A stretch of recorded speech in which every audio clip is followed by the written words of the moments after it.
शहाजी बापूंच्यामुळे आसामचं पर्यटन वाढलेलं आहे.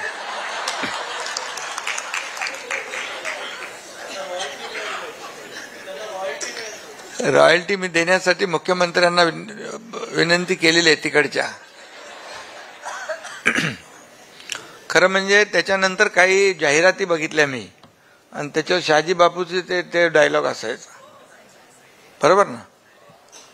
त्यामुळे उदय सामंत म्हणाले त्यांना, ताईंना पुस्तक लिहा पण त्याच्यावर एक मोठा सिनेमा काढा. आणि सगळ्या वरचा जो काही स्टोरी आहे ती सगळ्यांना माहित आहे, पण खरी आतली स्टोरी मला माहित आहे. त्यामुळे तुम्हाला काय म्हणतो आपण ते स्क्रिप्ट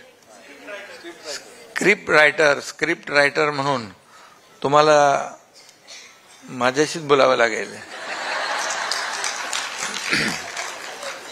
आता किती ते आत खोलवर त्याच्या कंगोरे आणि सगळ्या गोष्टी ज्या आहेत. आणि खरं म्हणजे गमतीचा भाग सोडा, परंतु ते जे काय आम्ही केलं ते या महाराष्ट्रातल्या जनतेने स्वीकारलं, यासाठी मला आनंद आहे. मला आठवतं मी काल परवा दादा आज कार्तिकी एकादशीची पूजा करायला गेलो होतो पांडुरंगाची. आणि ज्यावेळेस हा उठाव झाला त्याच्या अगदी लगेच आषाढी कार्तिकी होती, आषाढी एकादशी होती. आणि आषाढी एकादशीला मला तिथं पूजेचा मान मुख्यमंत्र्यांचा असतो. मी पूजा केली छानपैकी, आनंदात, अगदी समाधान वाटलं, कुटुंबासहित सगळ्या आपल्या लोकांसहित. मला वाटलं बाहेर आल्यानंतर लोकांच्या काय प्रतिक्रिया असतील. वारकरी 10-15 लाख वारकरी, 20 लाख वारकरी आषाढीला येतात. काल पण बघितलं 7-8 लाख वारकरी होते. पण चंद्रकांत दादा, मी बाहेर आल्यानंतर पोलीस म्हणाले तुम्ही लवकर गाडीतून, आपण सुरक्षेच्या दृष्टिकोनातून.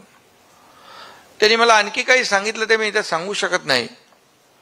परंतु बाहेर आल्यानंतर जी लोक उभी होती, लाखो लोक, त्यांनी जे काही हसत मुखाने माझं स्वागत केलं आणि जो काही जय जयकार केला, काय लोक स्वागतात बोलत होते. एकही माणूस असा नव्हता की त्याच्या चेहऱ्यावर आनंद नव्हता.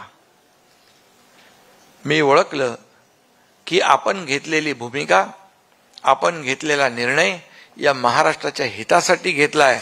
हे वारकरी कधी राजकारणामध्ये कधी पडत नसतात, पण जे खरं आहे, सत्य आहे तेच बोलत असतात. ते त्यांच्या चेहऱ्यावरून दिसत होतं. आणि मग जे काय काम सुरू झालं ते आपण पाहिलं.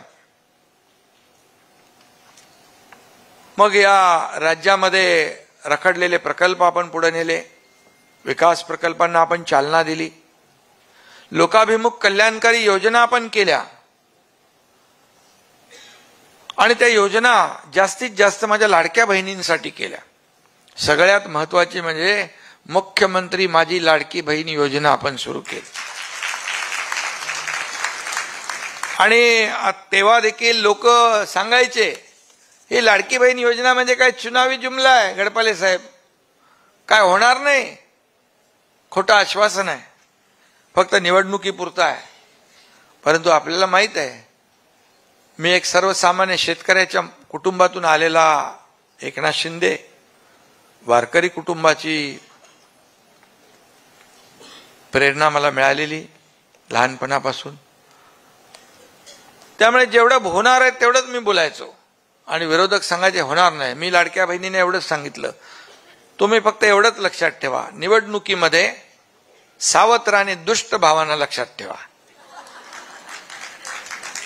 आणि माझ्या लाडक्या बहिणीने ते लक्षात ठेवलं. लाडकी बहीण योजना सुरू झाली, अंमलबजावणी झाली. आणि तुम्हाला सांगतो आताही काही लोक दिशाभूल करतायत. चंद्रकांत दादा, उदय सामंत इथं आहेत. लाडकी बहीण योजना महायुती सरकारने सुरू केली आहे, तुमच्या या भावाने सुरू केली आहे, ती कधीही बंद होणार नाही. जे जे आम्ही केलंय बोललोय ते करत गेलोय. शेतकऱ्यांची कर्जमाफीचा विषय पण आम्ही गेल्या आठवड्यामध्ये मुख्यमंत्री स्वतः, मी, अजितदादा आम्ही मार्गी लावतोय. किती काटकसर असली तरी सुद्धा जे वचन दिलंय, जे शब्द आम्ही दिलेले आहेत ते पाळणार.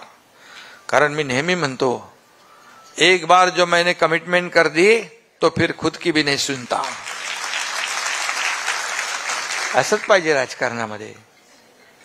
राजकारणामध्ये शब्द द्यायचा असतो आणि पाळायचा नसतो असं काही लोक म्हणतात. राहुलजी इकडे आहेत, परंतु आम्ही शब्द देतो तो पाळतो.